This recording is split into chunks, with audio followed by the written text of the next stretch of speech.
On today's Jerusalem Dateline, Christians fleeing their homes as the Azerbaijani army closes in. Is a mass exodus unfolding in front of the world's eyes?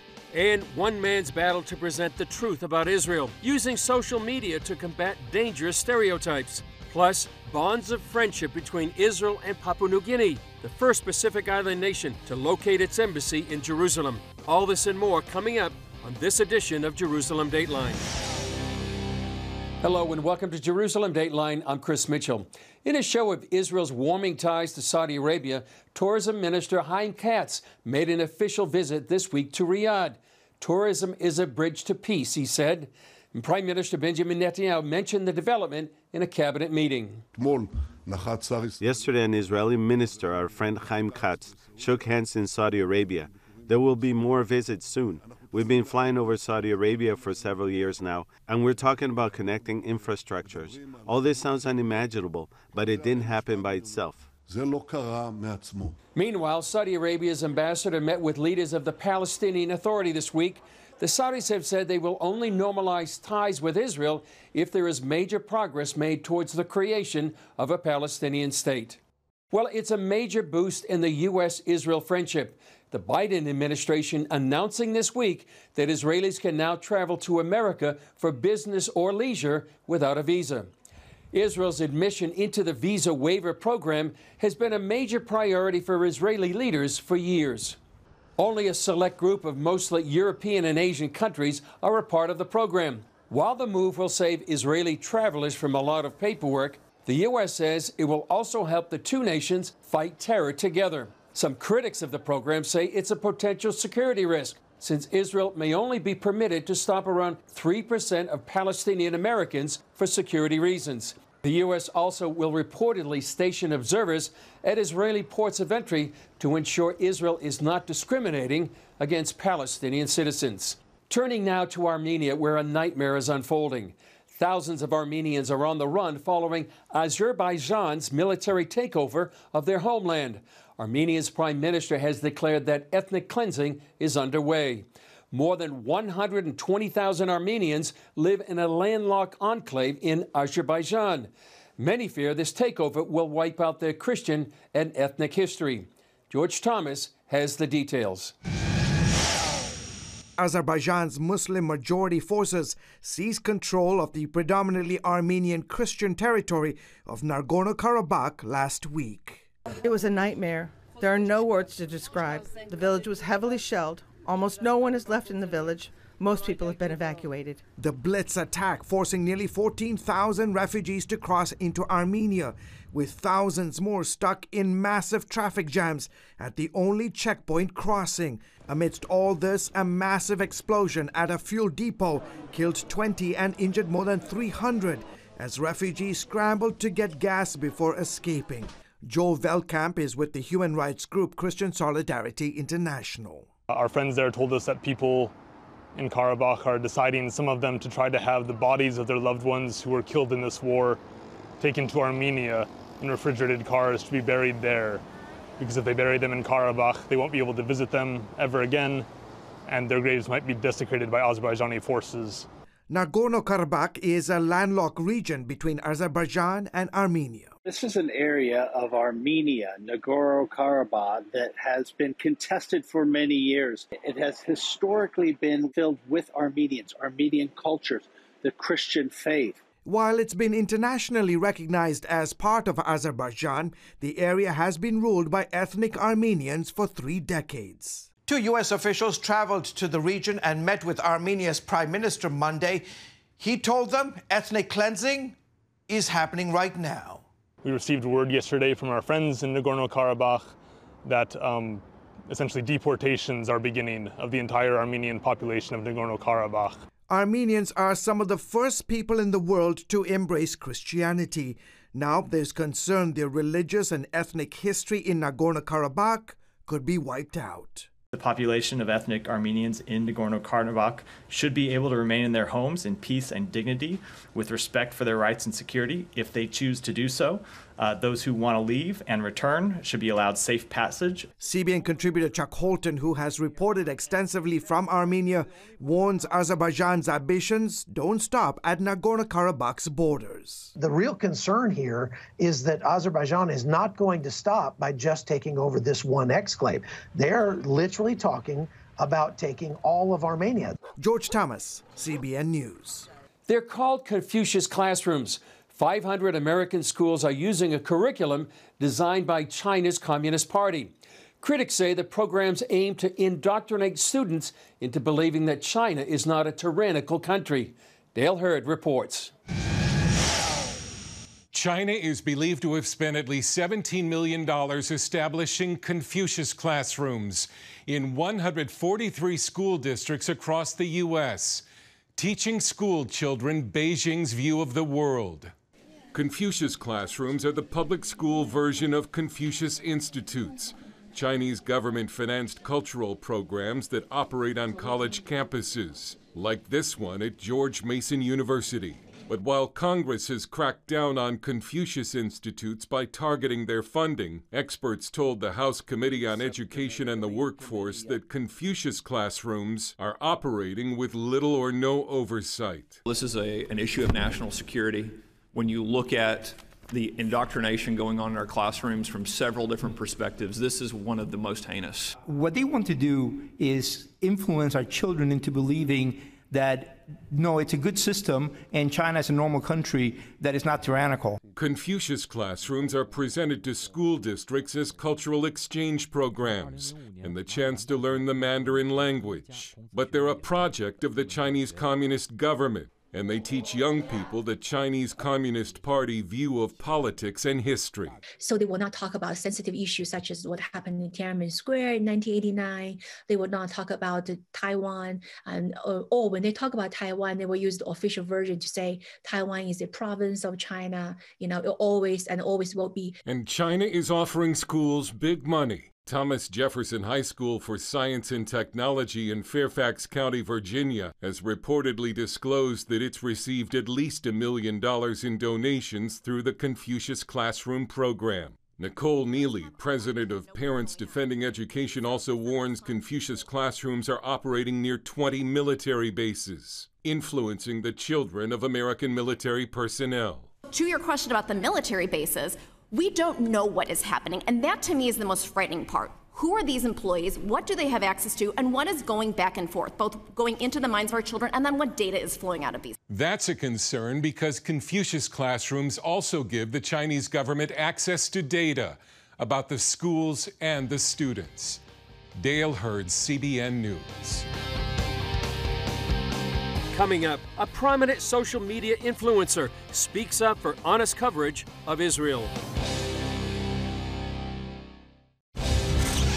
Hanania Naftali serves as media advisor to Prime Minister Benjamin Netanyahu, and he makes it his personal campaign to correct misperceptions about Israel. He spoke with us about his motivations. Hanania Naftali, great to be with you. We're here at Ramat Raquel, and you just spoke on the importance of the media battle for Israel. Tell us how important it is that this front lines of this battle for truth is to the Jewish state. I think that it's essential because today truth is such a rare ingredient in our world. You see so much lies, deception. Nowadays anti-Semitism comes in the new form of anti-Zionism. They say, we don't hate Jews, we only hate Israel. That's a lie. What I'm doing on social media is to tell the truth, to combat the lies with the truth, to tell facts that are so much needed to be heard. That's actually how I started. Give us an example of, the kind of truth you present as opposed to what you see in the social media or the mainstream media. So, for example, I think that recently we all saw that people were talking about apartheid in Israel, that people say that, let's be honest, there is apartheid in this country.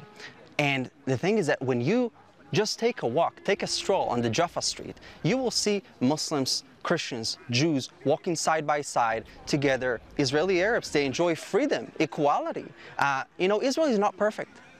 but show me one country that is perfect. You know, talking about the Palestinian people, they can come to Israeli cities, nothing will happen to them. They can enjoy the beach in Tel Aviv, but if I go to Ramallah, if I go to a Palestinian city, I'm not sure I'll be back alive. So when people say that there is apartheid, I say, you are right.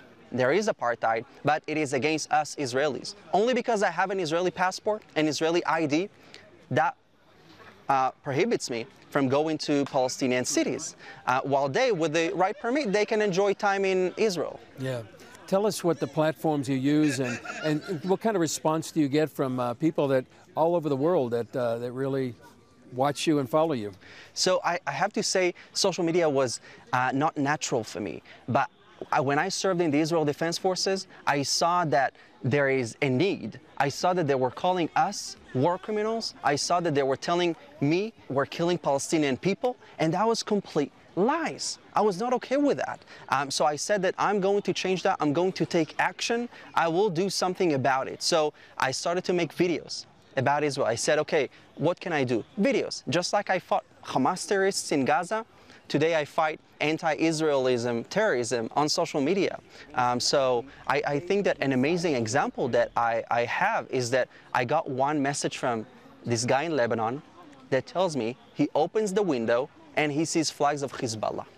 But he says, my heart is with you, with the Israeli people. I know the truth because I consume it on social media, this Times Square of the world, where everybody comes to consume and to be heard and to say stuff. So I think that this is a great example that shows that there is power to social media, and it has no borders. That's the beauty of it. So how can people follow you, and what would you encourage people to do is if they want to advocate for Israel and the Jewish state? Well, first of all, you are able to find me on social media. I believe in being everywhere. So be it YouTube, Facebook, Twitter, Hanania Naftali, that's where you could find me. And I think that for those that want to take action, for those that say, okay, I've been silent for too long, now it's time to get on the proactive stage in life. I think that first of all, praying is an active thing, but on top of that, also participating in conversations. When people tell lies, don't be silent. When people bash Israel, it's not just our battle. It is a battle on your values. It is a battle on your family as well. Because those that attack Israel, at the end of the day, they will not stop there. So final question, Naftali. What would you say, how important is this battle? I mean, is this as important as coming against Iran's nuclear program, or coming against Hamas or Hezbollah? How would you equate this battle in the social media world? So when I began my action on social media, I never imagined that, it would reach millions of people. I just said, okay, I have this passion, let's do something with it. But very quickly, I realized that one tweet has an impact of an entire army. One video can change the minds of millions of people. And when you just realize that, you can make so many friends for Israel, so many people that would hear the truth. I don't ask people to love my country. I just want them to have the truth and decide for themselves. Right. Well, Hanania Naftali, great to be with you, and hopefully many people will be following you on social media. Thank you very much. Up next, talking with a special friend of Israel, whose country went the extra mile to show its support. The Pacific Island nation of Papua New Guinea made headlines recently when it placed its embassy in Jerusalem. Reverend Joseph Walters was at the opening ceremony at the invitation of Papua New Guinea's Prime Minister. Pastor Joseph Walters, great to be with you on CBN News Jerusalem Dateline, and we're happy that you watch Jerusalem Dateline at Papua New Guinea. We do, many miles away, Chris. That's great. You're here because the Prime Minister of Papua New Guinea invited you to the ceremony to mark the move of the Papua New Guinea embassy to Jerusalem. What was that ceremony like? It was awesome, historic for our country, and I was invited as a church leader to represent the faith of the Christians in Papua New Guinea, which is based on the God of Abraham, Isaac, and Jacob, and the Bible that we teach and we preach from. Why is it so significant for Papua New Guinea to move their embassy here to this city? Well, a lot of things have taken place in our country, including bringing a 400-year-old original King James Bible, a lot of prayer, a lot of Christians subscribe to the God of Abraham, Isaac, and Jacob, and there is now a possibility of changing the country into a Christian country, by the National Parliament, and a number of other things that naturally made the government see that it's only correct for us to put an embassy in Jerusalem. And at the opening of the embassy, our Prime Minister said that it is not complete, our Christian faith in your God, when he talked to Mr. Netanyahu, is not complete without our embassy in your city. Now, what impact do you believe it's going to have on your country? Big impact, Chris. Already the people are excited, especially the Christian population is so excited that our government has made that move and stand.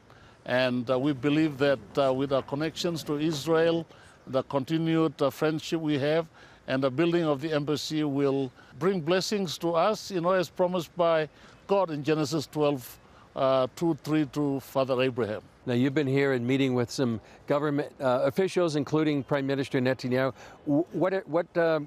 How have they reacted to this move? They're very excited. Mr. Netanyahu is so excited that Papua New Guinea being the first Asia-Pacific nation to establish embassy in Jerusalem. And Mr. Netanyahu said when our Prime Minister invited him to reciprocate his visit, he said, whenever you invite me, I would like to come to your country. And then we talked to business leaders to invest in Papua New Guinea.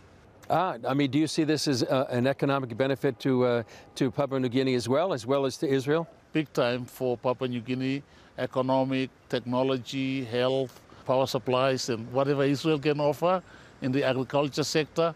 We're all excited and looking forward to that. What would you say to other nations or other leaders that are considering moving their embassy here to Jerusalem?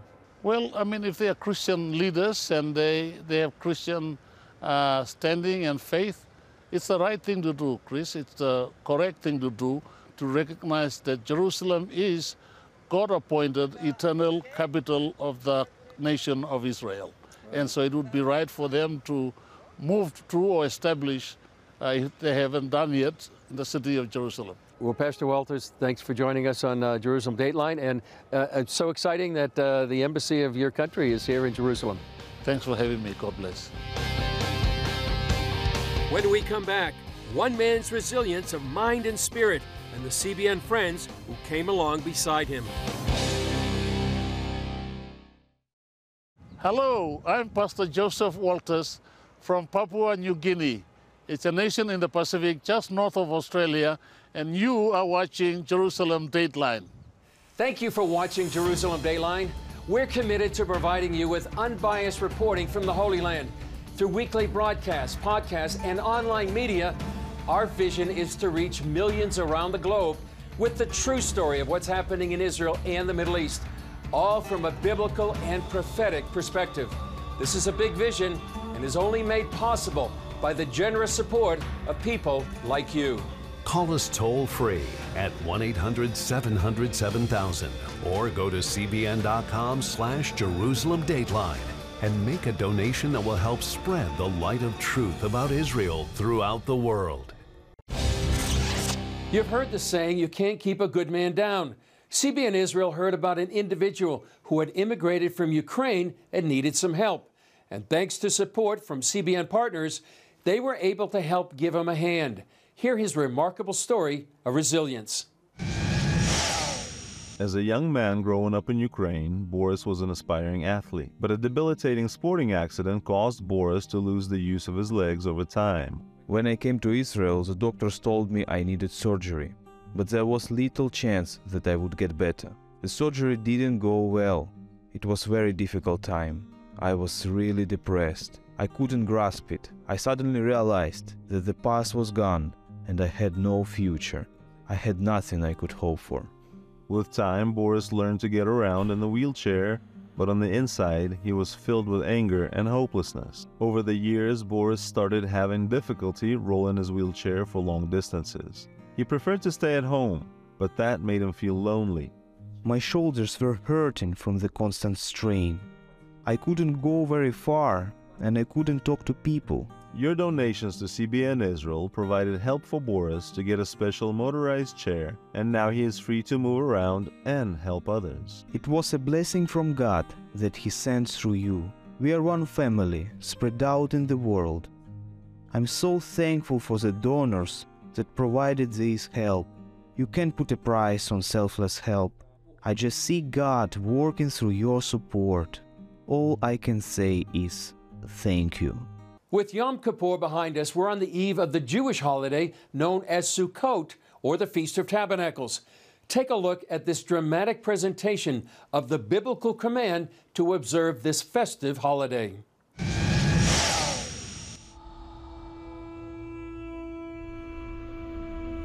יתגדל ויתקדש שמי רבה, בעלמא דברה חירותי ואמליך מלכותי, ויצמח פורקוני ויקרב משכי.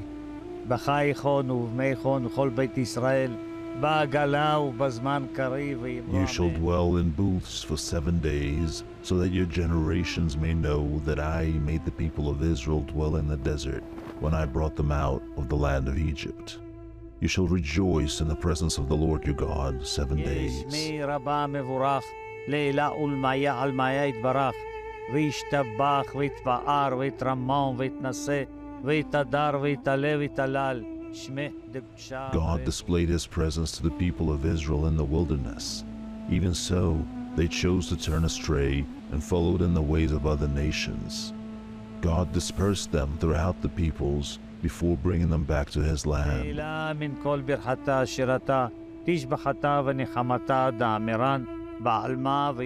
God commands his people to dwell in booths in exhortation that he is in control. In obedience, we build temporary shelters as a reminder that dwelling with him in the wilderness teaches us to rely on him for all of our needs. חיים ושובע ושובע ונשמע ושפה ורוחה וגאולה, סליחה וכפרה, רווח והצלה לנו כל עמו ישראל ועם The Feast of Tabernacles is the culmination of God's plan of gathering the nations to himself. It's a promise to bring together the faithful of many nations to join the commonwealth of his people. שלום במרומיו וברחמיו יעשה שלום עלינו ועל כל עמו ישראל ואמרו אמן. I am coming, and I will dwell in your midst, says the Lord. Well, that's all for this edition of Jerusalem Dateline. Thanks for joining us. Remember, you can follow us on social media and access CBN content through our CBN News and other CBN apps. And don't forget to sign up for our email blasts. And to all our Jewish friends, Hag Sukkot Sameach. Happy Feast of Tabernacles. I'm Chris Mitchell. We'll see you next time on Jerusalem Dateline.